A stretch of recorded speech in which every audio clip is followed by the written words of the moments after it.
Apocalipse de João e suas controvérsias.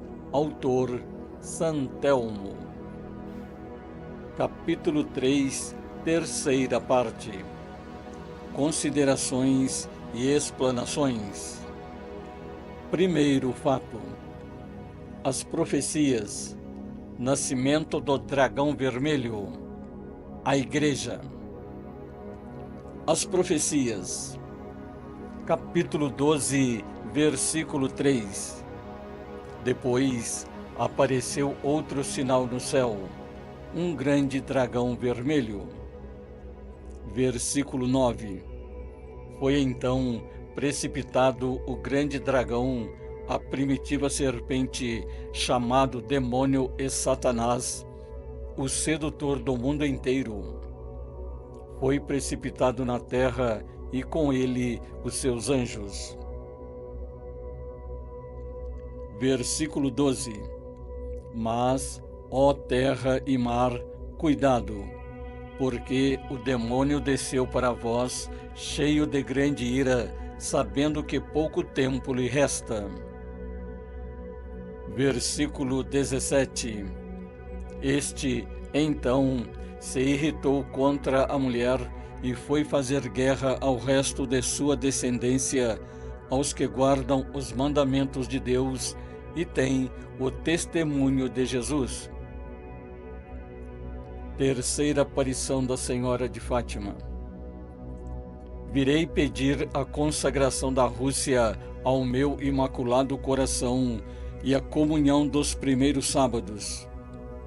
Se atenderem aos meus pedidos, a Rússia se converterá e terão paz. Senão, ela espalhará seus erros pelo mundo, promovendo guerras e perseguições à Igreja.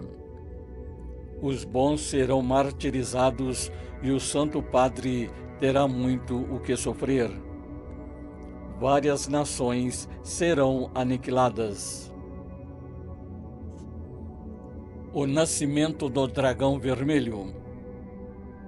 Em 1917, acontece a Revolução na Rússia, feita pelos bolcheviques, liderada por Vladimir Ilyich Ulyanov, mais conhecido simplesmente como Lenin. O czar Alexandre, czar significa imperador em russo, é derrubado do trono e toda a sua família é assassinada na calada da noite, algum tempo depois.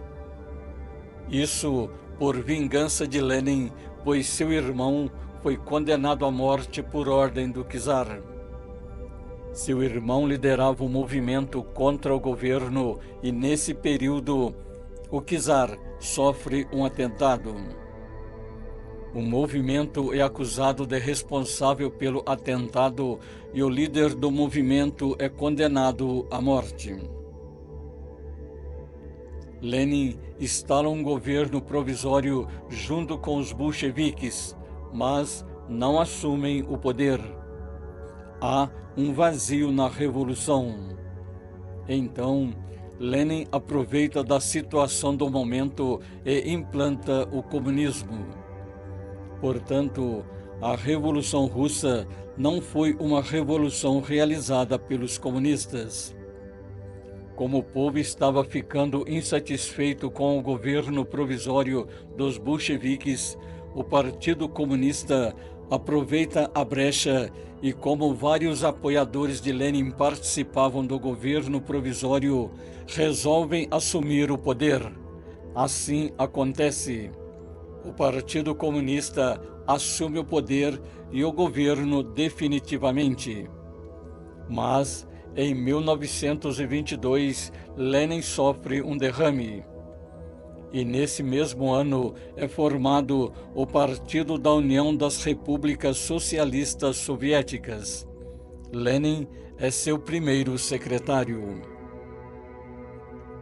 Lembramos que no comunismo o posto do representante máximo não era chamado de presidente, e sim primeiro secretário. E os demais componentes eram chamados de camaradas. Isso para dar uma ilusão ao povo que não havia presidente, cargo máximo dos países capitalistas. E os demais eram simplesmente chamados de camaradas para dar a sensação que todos eram iguais. Ninguém era superior a ninguém. Mas Lenin falece em 1924. Joseph Stalin, que teve participação na Revolução Bolchevique, conseguiu adentrar na formação do Partido Comunista e ser membro da cúpula do governo. E com a morte de Lenin, faz uma manobra com a cúpula do partido e consegue se eleger como primeiro secretário. Assim, assume o comando do partido e do governo. Para se consolidar no poder, elimina todos os camaradas que formaram o partido e eram os defensores dos ideais de Lenin. O último a ser morto foi Leon Trotsky. Ele foi quem organizou o Exército Vermelho e era seu comandante. Fazia críticas ao governo de Stalin, sendo fiel aos princípios de Lenin. Teve que fugir da Rússia, viveu em vários países, foi assassinado no México em 1940. Através da Rússia, vários países, principalmente os que eram vizinhos, vão sendo dominados e implantada a nova forma de governo. Está sendo criado o Império do Grande Dragão Vermelho. Muitos e milhares de pessoas irão morrer. Na maioria, o sistema é implantado pelo poder da força e das armas. E muitos povos e nações morrerão de fome, que será proposital, pois não conseguiam alimentar a todos. E também eliminar parte da população propositalmente para impor suas leis e regras através do medo e da opressão. Outros serão condenados à morte ou à prisão, principalmente quando se necessitava fazer grandes obras e não havia dinheiro para tanto. Então, condenavam a população por traição e depois utilizavam-na para o trabalho forçado como escravos. A Igreja. A religião é o ópio do povo, escreveu Karl Marx. Por incrível que pareça, a maioria dos países dominados pelo grande dragão vermelho são de população cristã. Jesus será novamente perseguido. Mas o grande dragão vermelho elimina totalmente a igreja? Não. O grande dragão vermelho é esperto e astuto. Ele mantém o ópio do povo. E para manter o controle sobre o povo, a igreja é comandada pelo Estado. É permitida, mas dentro dos moldes e sistema do governo. Muitos e muitos dirigentes religiosos serão mortos por não concordarem e não aceitarem tal imposição. Só podiam pregar dentro daquilo que enaltecia e fortalecia o governo. Qualquer oposição, tanto de palavras ou atos, era a morte certa. Em alguns pequenos países, a religião será totalmente eliminada, outros não. Vejamos como era na época de Jesus, conforme consta na Bíblia nos Evangelhos. Evangelho de João, capítulo 18, versículos 13 a 14. Diante de Anás e Caifás. Conduziram-no primeiro a Anás por ser sogro de Caifás, que era o sumo sacerdote daquele ano. Caifás foi quem dera aos judeus o conselho: convém que um só homem morra em lugar do povo. Evangelho de João, capítulo 19, versículos 10 a 12, 14 a 16. Pilatos então lhe disse: Tu não me respondes? Não sabes que tenho poder para te soltar e para te crucificar?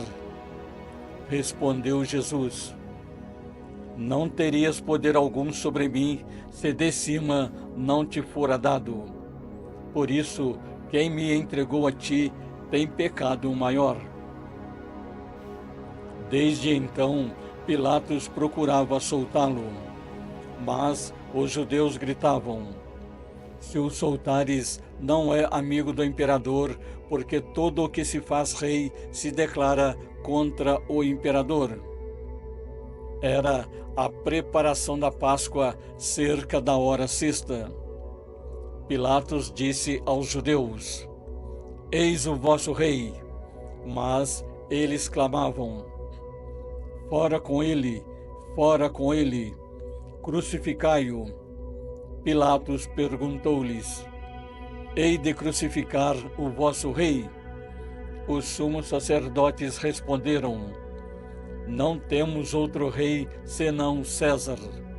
Entregou-o então a eles para que fosse crucificado. Nessa narração sobre a condenação de Jesus, mostra como os sacerdotes do Templo de Jerusalém eram exímios cumpridores do acordo com o Império Romano. Os sumos sacerdotes do Templo de Jerusalém não eram respeitados pelo povo pelo fato de que os mesmos, para assumirem o cargo, tinham que ter a aprovação do imperador. Se não seguissem as regras e não apoiassem o império, não poderiam assumir tal cargo.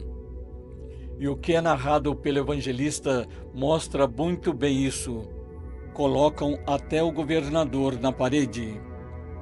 Ou Pilatos condenava Jesus, ou eles iriam dizer ao imperador que Pilatos não estaria seguindo e cumprindo o acordo entre ambas as partes.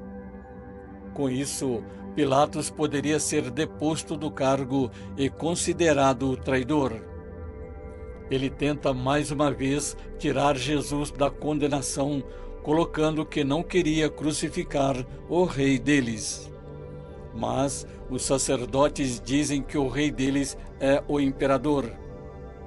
Usam de astúcia e colocam o povo a favor de César, imperador de Roma. Então, Pilatos é forçado a entregar Jesus para ser crucificado. Temos aí um exemplo típico de como devem ter agido os representantes religiosos que se mantiveram nos cargos nos países onde o grande dragão vermelho dominava e domina até hoje.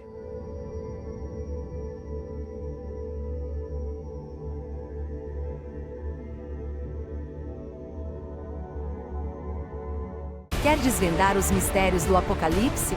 Então inscreva-se agora no canal Controvérsias Histórias da Bíblia e ative o sininho para não perder nenhuma atualização. Aqui, você terá o seu guia definitivo para entender os segredos mais profundos das Escrituras Sagradas.